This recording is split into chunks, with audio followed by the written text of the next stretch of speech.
Everyone, welcome to my YouTube channel Rana institute में आप सभी का स्वागत है।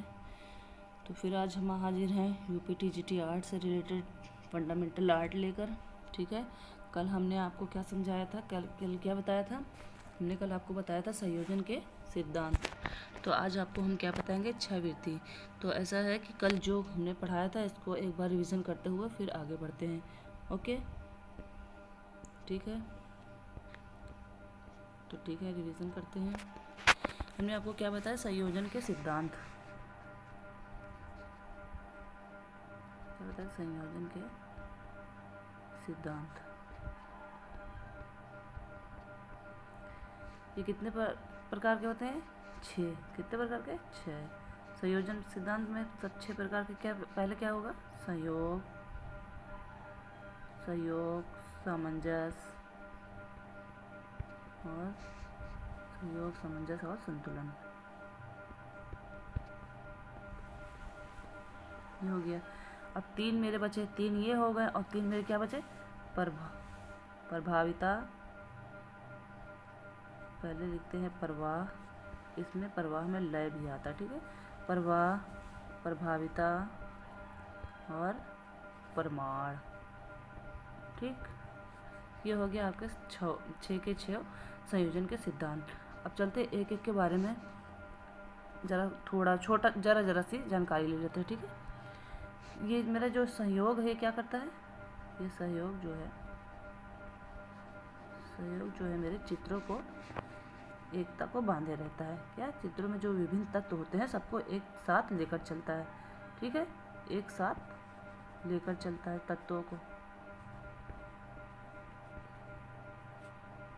जो तत्व हैं, विभिन्न जो प्रकार के तत्व होते हैं, विभिन्न प्रकार के तत्व सबको एक साथ एकता में जोड़े हुए चलता है। ठीक है, अब इसके बाद ये सहयोग भी देखिए 2 प्रकार के होते हैं। क्या प्रकार के होते हैं? एक साधारण होते हैं और एक साधारण जिसको कहते हैं सिंपल यूनिटी, और सिंपल यूनिटी, और दूसरा था जटिल जिसको कहते हैं कॉम्प्लेक्स। क्या कहते हैं? कॉम्प्लेक्स यूनिटी हो गया। उसके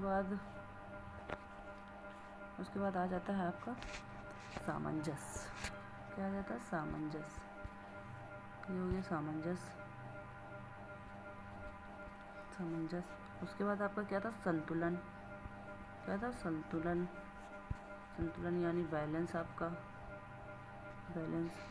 और संतुलन भी 2 प्रकार का था। क्या था? एक औपचारिक था और दूसरा अनौपचारिक। जैसे सिमेट्रिकल जिसे कहते हैं, और सिमेट्रिकल और असिमेट्रिकल जिसको कहते हैं। तो इतना आपको समझ में आ गया होगा। उसके बाद हमारा क्या होगा? संतुलन, संयोग, संतुलन। उसके बाद आएगा प्रभाविता। तीनों सा वाले हो गए, अब ये आ गया प्रभाविता। ये आ गया प्रभाविता। और प्रभाविता में उसके बाद क्या आता है? उसके बाद आएगा प्रवाह यानी लय। ठीक है, इसको दृष्टि भी कहते हैं। ठीक है, और प्रवाह भी 3 प्रकार के होते हैं। प्रवाह कितने प्रकार के होते हैं? एक मिनट। प्रवाह भी कितने प्रकार के होते हैं? 3 प्रकार के होते हैं। 3 प्रकार के होते हैं। अब इसमें 3 प्रकार कौन सा है? एक मिनट। 3 प्रकार है। एक पहले तो सरल हो जाएगा आपका, उसके बाद आपका एक हो जाएगा कोड़ी, और उसके बाद एक हो जाएगा लहरदार। ठीक है, ये आपका प्रवाह हो जाएगा, लहरदार। ठीक है, सरल भी होता है और कोड़ी भी होता है। इस तरह जिस तरह से आप चित्र बनाएंगे, और ये हो गया आपका लहरदार। ठीक है, उसके बाद आपका आकृति का अनुपात जो होता है, जो मेरा आकृति का अनुपात, जैसे अब कौन बताएगा? जो आकृति का मेरे मेरे चित्र में कौन सा बड़ा है, क्या छोटा है, कितना होना चाहिए, कितना नहीं होना चाहिए। जैसे हमको किसी मनुष्य को बनाना है और मनुष्य को एकदम बड़ा लंबा चौड़ा एकदम, जिसे भी ना उसका कोई नाप ही ना हो, शरीर एकदम छोटा, मुंह एकदम बड़ा, तो ये हमारा कौन बताएगा? ये हमारा प्रमाण बताता है। कौन बताता है? प्रमाण। इसके बाद क्या आ जाएगा? प्रमाण। ये मेरे आकृति के अनुपात को बताता है। क्या था? आकृति के अनुपात को बताता है।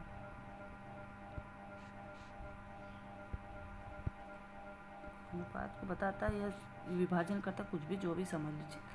ये ना हो तो प्रमाण अगर ना हो तो पता नहीं चलेगा कि मेरी क्या बनना है और क्या किस तरह अच्छा, प्रमाण भी 3 प्रकार के होते हैं। प्रमाण भी 3 प्रकार के होते हैं। एक स्त्री आकृति होती है और एक पुरुष हो गई, और एक माइकल एंजेलो वाली हो गई। माइकल एंजेलो ने कितने ताल का बताया था? मनुष्य 8 ताल। कितना बताया था? 8 ताल। और स्त्री कितनी होती है? 7 ताल की हो जाती है। और पुरुष जो होते हैं ये मेरे 7.5, यानी 7 सही 1/2, 7.5 के हो गए। ठीक है, तो इतना ठीक ठाक आपका रिवीजन हो गया है, तो उम्मीद करते हैं आपको समझ में आ रहा होगा। तो ठीक है, आपको आप 6 वृत्ति यानी परिप्रेक्ष्य के बारे में बताते हैं। ठीक, 6 वृत्ति वह वैज्ञानिक ढंग है जिनकी सहायता से ठोस आकारों को समतल सतह पर इस प्रकार अंकित किया जाता है जिससे कि उनका रूप आकृति की तरह ठोस व प्रमाण युक्त दिखाई पड़े। ऐसा करने पर आकृति के कुछ अंग लुप्त हो जाते हैं या अभाव के तौर पर प्रयोग किया जाता है। चित्रभूमि में केवल 2 आयाम होते हैं, एक होता है लंबाई और एक होता है चौड़ाई। कितने आयाम होते हैं? 2 आयाम, एक लंबाई और एक चौड़ाई। ये हो गई मेरी लंबाई और ये हो गई मेरी चौड़ाई। चौड़ाई हो गई, ये लंबाई हो गई। इसीलिए इसको कहते हैं दो आयामी। और मूर्ति को क्या कहते हैं? त्रिआयामी। क्यों कहते हैं मूर्ति को? मूर्ति की मोटाई भी होती है। ठीक है, इसमें लंबाई चौड़ाई सिर्फ होती है, उसके अंदर उसकी मोटाई भी होती है। वास्तव में 6 वृत्ति में उत्पन्न अंतर व दूरी का आभास मानव वैज्ञानिक है जिसका वास्तविकता में केवल भ्रमण संबंध है। ठीक है, उसके बाद चित्रकार 6 वृत्ति पर्सपेक्टिव का प्रयोग केवल चित्रों में करता है, कभी गणित जैसी पूर्णता का प्रयत्न नहीं करता। ठीक है, कभी गणित 6 वृत्ति में जो पर्सपेक्टिव का प्रयोग किया जाता है केवल चित्रों में किया जाता है। ये जो 6 वृत्ति का इस्तेमाल है सिर्फ किसमें किया जाता है? चित्रों में किया जाता है। चित्रकार सिर्फ चित्र में करता है, कभी गणित जैसी पूर्णता प्रयत्न नहीं करता, गणित में इसको नहीं इस्तेमाल करता। 6 वृत्ति त्रिआयामी 3D धरातल पर त्रिआयामी प्रभाव उत्पन्न किया जाता है। यही परिप्रेक्ष्य से ही 2 आयामी चित्र हमको 3 आयामी दिखने लगते हैं। दिखने क्या, महसूस करना होता है, सिर्फ ऐसा लगता है देख के कि है, होता नहीं है। रियल में होता 2 ही आयामी होता है, पर देख कर लगता है कि ये त्रिआयामी। जैसे मोनालिसा, आप मोनालिसा को देखेंगे तो मोनालिसा किसकी है? विंची की। किसकी है? विंची। ठीक है, ये उच्च पुनर्जागरण काल के कलाकार हैं। अब देखिए परिप्रेक्ष्य की खोज पुनर्जागरण काल में रेनेसां में हुई थी। किसमें? रेनेसां में हुई थी। लोपी बिंदु जहाँ समांतर रेखाएं मिलती हुई प्रतीत हो। समांतर रेखाएं जो होते हैं कभी नहीं मिलती हैं। क्षैतिज रेखाएं जो होती हैं पृथ्वी और आकाश में मिलते दिखाई देती हैं। और ये परिप्रेक्ष्य, ये जो पर्सपेक्टिव को 2 प्रकार के होते हैं। परिप्रेक्ष्य कितने प्रकार? एक रेखीय और एक वायवी। अब रेखीय और वायवी को थोड़ा समझ लेते हैं। ये क्या है? जो ये लाइनर पर्सपेक्टिव है, जो रेखीय परिप्रेक्ष्य है, यह है रंगत के धुंधलेपन के अतिरिक्त इसमें पृष्ठगामी रूप का क्षय हो जाता है। क्या हो जाता है? क्षय हो जाता है। पीछे की ओर जाती हुई रेखाएं एक निश्चित कोण पर झुक जाती हैं। क्या होती है? एक निश्चित कोण पर जाते हुए पीछे वाली रेखाएं जाते हुए एक निश्चित रेखा पे झुक जाती हैं। जैसे पुस्तक आपका बन गया, ये हो गई पुस्तक। जैसे डब्बा, ये हो गया आपका डब्बा बना। जैसे संदूक, सब चौकोर होते हैं ना। घन, जैसे भवन, बॉक्स, क्यूब और बिल्डिंग। अब ये देख लीजिए वायवी में। वायवी में कैसा होता है, दूर की आकृति धुंधली व पास की आकृति चमकदार दिखाई देती है। ठीक है। भूदृश्य, जैसे पेड़, नदी, रास्ते। अब देखिए आपका षडांग आ गया। षडांग में कुल षडांग कितने होते हैं, अभी तो आपको संयोजन पढ़ा है। संयोजन के सिद्धांत भी 6 होते हैं और षडांग के भी 6 होते हैं। एक हो गया रूप। रूप भेद प्रमाणानि भाव लावण योजनम सादृश्यम वर्णिका भंग इत चित्र षडगम। और देखिए हो गया ये आपका रूप भेद प्रमाण भाव लावण सादृश्यम वर्णिका भंग। रूप में क्या होता है, रूप में विभिन्नता होता है। प्रमाण अनुपात बताता है। भाव दिखाना। लावण में सौंदर्य समावेश, यानी बाहर की जो सुंदरता होती है उसको दिखाना। सादृश्य रूप की समानता, एकदम हूबहू होना, उसकी सादृश्यता को बताना। वर्णिका भंग तुलिका की कलात्मकता। अब ये देखिए ये श्लोक अभी हमने आपको बताया। रूप भेद प्रमाणानि भाव लावण योजनम सादृश्यम वर्णिका भंग इति चित्र षडंकम। ये किसका है, ये षडंकम शब्द का प्रथम बार प्रयोग पंडित यशोधर द्वारा रचित जयमंगला में किया गया था। ठीक है। किसमें किया गया था षडंक, पहली बार यशोधर पंडित जयमंगला में। षडांग शब्द व्याख्या प्रयोग सर्वप्रथम पंडित यशोधर 11वीं शताब्दी में जयपुर के राजा सवाई जय सिंह के दरबारी कवि थे। कहाँ के थे ये, सवाई जय सिंह, जिसने जयपुर की स्थापना की। ये वही वाले जय सिंह हैं। ठीक है। उन्हीं के दरबार में ये कौन रहता था, जयमंगला रहते थे। और वहीं पर इन्होंने पंडित यशोधर ने षडांग लिखी। ठीक है। ये वहाँ के कवि थे। इन्हें कामसूत्र के टीका जयमंगला, कामसूत्र, ये कामसूत्र वात्सायन की जो कामसूत्र है उन्हीं के पर ये उन्होंने जयमंगला टीका लिखा है। आधुनिक भारत में इस श्लोक की व्याख्या अनिरुद्धनाथ टैगोर ने 6 लिम्स ऑफ पेंटिंग के नाम से किया है। अवनी बाबू ने भी लिखा है ना भारत षडांग, उन्होंने उन्हीं उसी के बारे में बता रहा है। यह पुस्तक बांग्ला भाषा में लिखी गई थी। यह पुस्तक 1921 में कलकत्ता से प्रकाशित हुई थी। कहाँ से, 1921 से कलकत्ता से प्रकाशित हुई थी। इनका हिंदी नाम शिल्प षडांग है। षडांग की व्याख्या जो अंग्रेजी भाषा में स्टेला कैम्ब्रिज ने किया था। इसने सबसे पहले अंग्रेजी भाषा में स्टेला कैम्ब्रिज ने इसका अनुवाद किया था। अब देखिए रूप भेद देख लीजिए क्या होता है। रूप में विभिन्न दृष्टि का ज्ञान। ठीक है। किसी भी रूप का अपना आकार व रंग एवं स्वभाव होता है। इन्हीं के आधार पर विभिन्न रूपों में किया जाने वाला रूप भेद कहलाता है। जैसे मार्कंडेय मुनि में विष्णुधर उत्तर पुराण के चित्र के 4 भेद बताए हैं। कितने बताए हैं, 4 भेद, सत्य, वैदिक, नागर और मिश्र। और इसी प्रकार अभिलाषा चिंतामणिकर मनसोलास ने क्या बताया, यहाँ 5 बताया है। विद्य, अवध्य, रस, धूलि और भाव। क्या बताया, विद्य, अविद्य और रस और धूलि और भाव। ये हो गया। महाभारत में 19 प्रकार के रूप भेद बताए गए हैं। अनिल बाबू ने 16 प्रकार के रूप भेद बताए हैं। देखिए हर जगह अलग अलग प्रकार के रूप भेद बताए गए हैं। ये आपको याद रखना पड़ेगा, क्योंकि पूछ सकता है कि जैसे आपको पूछ ले कि अवनी बाबू ने कितने प्रकार के बताए हैं, तो आपको बताना पड़ेगा कि 19 प्रकार के बताए 16 प्रकार के बताए। महाभारत में 19 प्रकार के बताए गए हैं। तो विष्णुधर उत्तर पुराण में 5 प्रकार के बताए गए हैं। और अभिलाष चिंतामणिकर में आपको 5 प्रकार के बताए गए हैं। ये आपको याद करना पड़ेगा। ठीक है। ये आ गया आपका प्रमाण। उचित अनुपात देखिए, इसे संबंधता का सिद्धांत यानी लॉ ऑफ द रिलेशनशिप भी कहा जाता है। किसको, प्रमाण को। प्रमाण का अर्थ होता है लक्षण तथा अंगों का अनुपात होता है। इसी तत्व के कारण एक चित्र आकृति को अन्य आकृति में अलग व्यक्ति प्राप्त होता है। अनुपात की वजह से, प्रमाण की वजह से ही एक आकृति दूसरी आकृति से भिन्न यानी अलग, जैसे आकृति से अलग व्यक्ति प्राप्त होता है। ठीक है।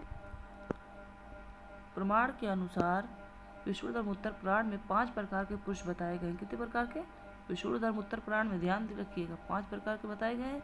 आप भी वहाँ तो ठीक है, ये 5 प्रकार के विष्णुधर्म उत्तर पुराण में पुरुष की बताए गए। पुरुष देखिए हंस और भद्र और मालव और रोचक और सशक्त। ये हंस कितने होते हैं? 108 अंगुल, भद्र 106, मालव 104, रोचक 100 और सशक्त 9।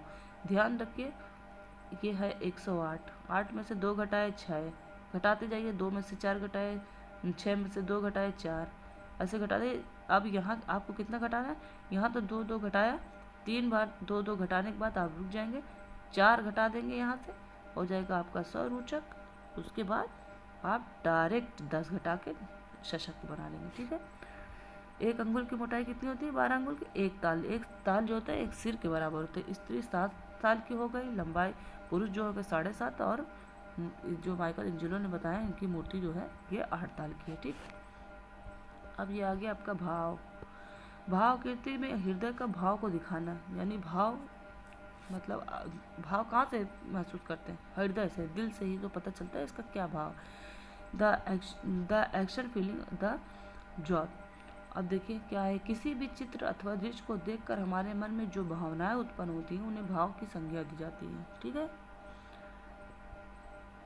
अब यह है नाट्यशास्त्र के अनुसार विभाव और अनुभाव से उचित होकर स्थायी भाव के रस के रूप में उद्भव होता है। देखिए ये क्या है, रस 9 प्रकार के होते हैं। पहले तो भरत मुनि ने कितने प्रकार के रस बताए? ये बताए सिर्फ 9 प्रकार के। ये जो शांत रस है ये इसकी कितना अभिनव गुप्त ने, किसने? अभिनव गुप्त ने। ठीक है, अब स्थायी भाव देख लीजिए। रस तो हमारा ये है श्रृंगार, और इसका कलर कौन सा होगा? काला। और रति इसका स्थायी भाव हो गया। हास्य ये हो गया रस मेरा, फिर इसका हास का श्वेत, और स्थायी भाव हास। करुण का शोक काला। अब ये भी देखिए श्रृंगार का भी काला, श्याम और लाल दोनों है इसका, और इसका करुण का काला, वीर का लाल, रौद्र का सिंदूरी, भयानक का काला, विभत्स का नीला, अद्भुत का पीला और शांत का सफ़ेद। अब इसका वीर का उत्साह हो गया, रौद्र का क्रोध, भय का भयानक, विभत्स का जुगुत्सा, विस्मय का अद्भुत और शांत का निर्वेग। रस भरत मुनि ने 8 प्रकार के बताए, और विष्णुधर्म उत्तर पुराण में कितने प्रकार के? 9 प्रकार के हो गए। चित्र सूत्र जिससे लिया गया है। ठीक है, विष्णुधर्म उत्तर पुराण में सर्वप्रथम रस का उल्लेख हुआ है। 9वां रस शांत रस है, जिसकी खोज अभिनव गुप्त ने 11वीं शताब्दी में किया। 11वीं शताब्दी में आपको अभी याद है षडांग भी उन्होंने लिखा, वसुधर पंडित ने। ध्यान रखिएगा, जय सिंह के दरबार के वो कवि थे राजस्थान के। रस के 3 भेद होते हैं। कितने भेद होते हैं? 3, विभाव, अभाव और संचारी भाव। विभाव में 2 संख्या और अनुभाव में 3 और संचारी भाव कितने हैं? 33। अब देख लीजिए लावण्य योजना। लावण्य योजना सौंदर्य यानी बाहर करके आपकी सुंदरता किस प्रकार की है चित्र की वो बताएगा।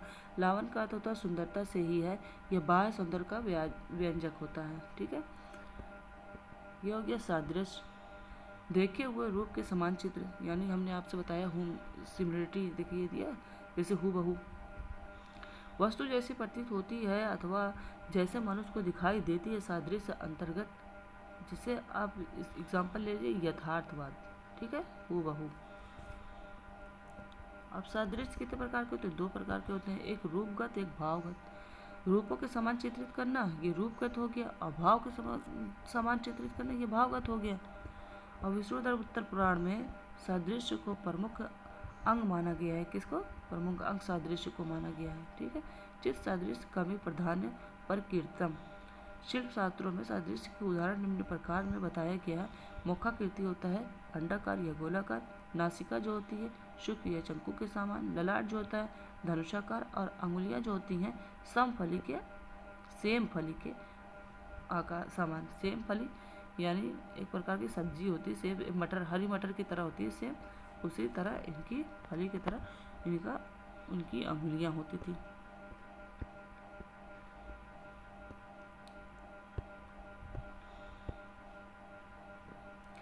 और चिंबुक हुआ ठुड्डी कैसी होती थी, आम की गुठली के समान होती थी। कंठ शंख के आधे भाग के समान होती थी। और कमर जो होती स्त्री की डमरू के समान, पुरुष की सिंह के समान, जंघा कदली वृक्ष के समान और घुटने केकड़े के समान होता था। कंधा होता था हाथी के मस्तक जैसी। तो कान कैसे होते थे, बैठी गिद्ध के समान होते थे। भौवें स्त्री की धनुषाकार होती थी और पुरुष की स्त्री की भौवें किस तरह से, नीम की पत्ती की जैसी। ठीक है, तो सो गाइस इतना आपको समझ में आ गया होगा। वर्ड का भंग हम आपको कल कंटिन्यू करेंगे। ठीक है, तो अगर आपको वीडियो अच्छी लगे तो प्लीज़ सब्सक्राइब करें, लाइक करें, ताकि नेक्स्ट वीडियो में भी आपको हम इसी तरह समझा सकें। ठीक, बाय।